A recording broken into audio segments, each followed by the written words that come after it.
Thank you very much. Good afternoon. Thank you. I'm here today to talk about our relationship with China and several new measures to protect American security and prosperity. China's pattern of misconduct is well known. For decades, they've ripped off the United States like no one has ever done before. Hundreds of billions of dollars a year were lost dealing with China, especially over the years during the prior administration. China raided our factories, offshored our jobs, gutted our industries, stole our intellectual property, and violated their commitments under the World Trade Organization. To make matters worse, they are considered a developing nation, getting all sorts of benefits that others, including the United States, are not entitled to. But I have never solely blamed China for this. They were able to get away with the theft like no one was able to get away with before because of past politicians and, frankly, past presidents. But unlike those who came before, my administration negotiated and fought for what was right. It's called fair and reciprocal treatment. China has also unlawfully claimed territory in the Pacific Ocean, threatening freedom of navigation and international trade. And they broke their word to the world on ensuring the autonomy of Hong Kong. The United States wants an open and constructive relationship with China, but achieving that relationship requires us to vigorously defend our national interests. The Chinese government has continually violated its promises to us and so many other nations. These plain facts cannot be overlooked or swept aside. The world is now suffering as a result of the malfeasance of the Chinese government. China's cover-up of the Wuhan virus allowed the disease to spread all over the world, instigating a global pandemic that has cost more than 100,000 American lives and over 1 million lives worldwide. Chinese officials ignored their reporting obligations to the World Health Organization and pressured the World Health Organization to mislead the world when the virus was first discovered by Chinese authorities. Countless lives have been taken and profound economic hardship has been inflicted all around the globe. They strongly recommended against me doing the early ban from China, but I did it anyway and was proven to be 100% correct. China has total control over the World Health Organization, despite only paying $40 million per year compared to what the United States has been paying, which is approximately $450 million a year. We have detailed the reforms that it must make and engage with them directly, but they have refused to act.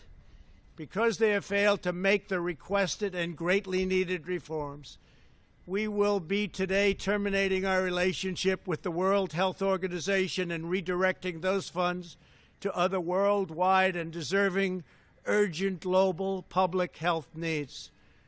The world needs answers from China on the virus. We must have transparency.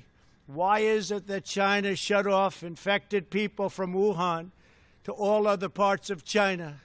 It went nowhere else. It didn't go to Beijing. It went nowhere else. But they allowed them to freely travel throughout the world, including Europe and the United States. The death and destruction caused by this is incalculable. We must have answers not only for us, but for the rest of the world. This pandemic has underscored the crucial importance of building up America's economic independence, reshoring our critical supply chains, and protecting America's scientific and technological advances. For years, the government of China has conducted illicit espionage to steal our industrial secrets, of which there are many. Today, I will issue a proclamation to better secure our nation's vital university research and to suspend the entry of certain foreign nationals from China who we have identified as potential security risks. I am also taking action to protect the integrity of America's financial system, by far the best in the world. I am instructing my presidential working group on financial markets to study the differing practices of Chinese companies listed on the U.S. financial markets with the goal of protecting American investors. Investment firms should not be subjecting their clients to the hidden and undue risks associated with financing Chinese companies that do not play by the same rules. Americans are entitled to fairness and transparency. Several of the most significant actions we're taking pertain to deeply troubling situations unfolding in Hong Kong. This week, China unilaterally imposed control over Hong Kong's security. This was a plain violation of Beijing's treaty obligations with the United Kingdom in the Declaration of 1984 and explicit provisions of Hong Kong's basic law. It has 27 years to go. The Chinese government's move against Hong Kong is the latest in a series of measures that are diminishing the city's long-standing and very proud status. This is a tragedy for the people of Hong Kong, the people of China, and indeed the people of the world. China claims it is protecting national security. But the truth is that Hong Kong was secure and prosperous as a free society. Beijing's decision reverses all of that. It extends the reach of China's invasive state security apparatus into what was formerly a bastion of liberty.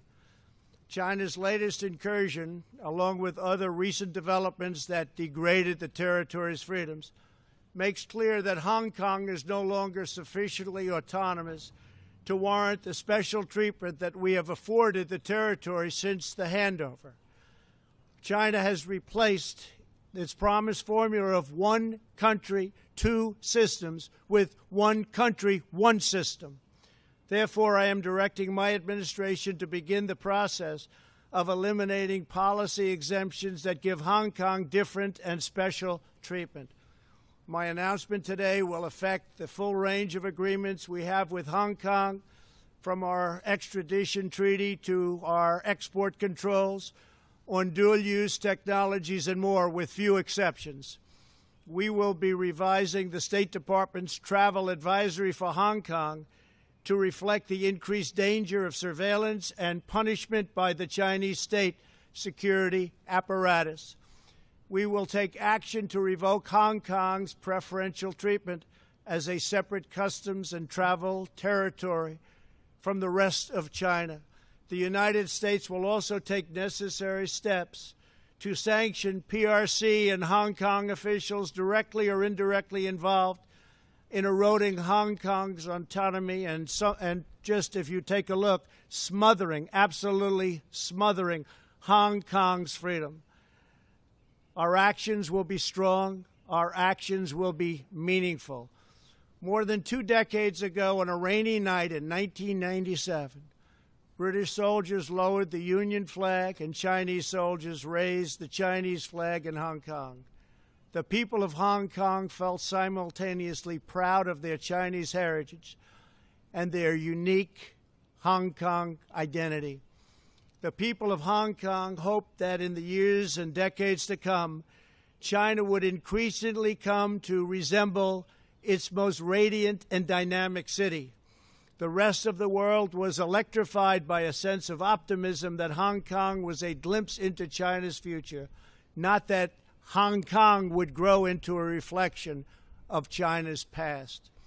In every decision, I will continue to proudly defend and protect the workers, families, and citizens of the United States of America. Thank you very much. Thank you.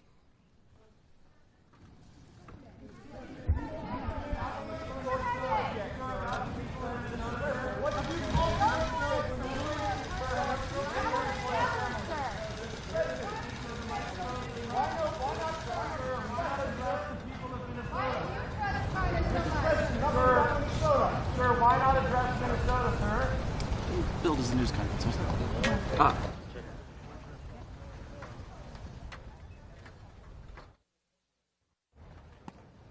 want a press conference?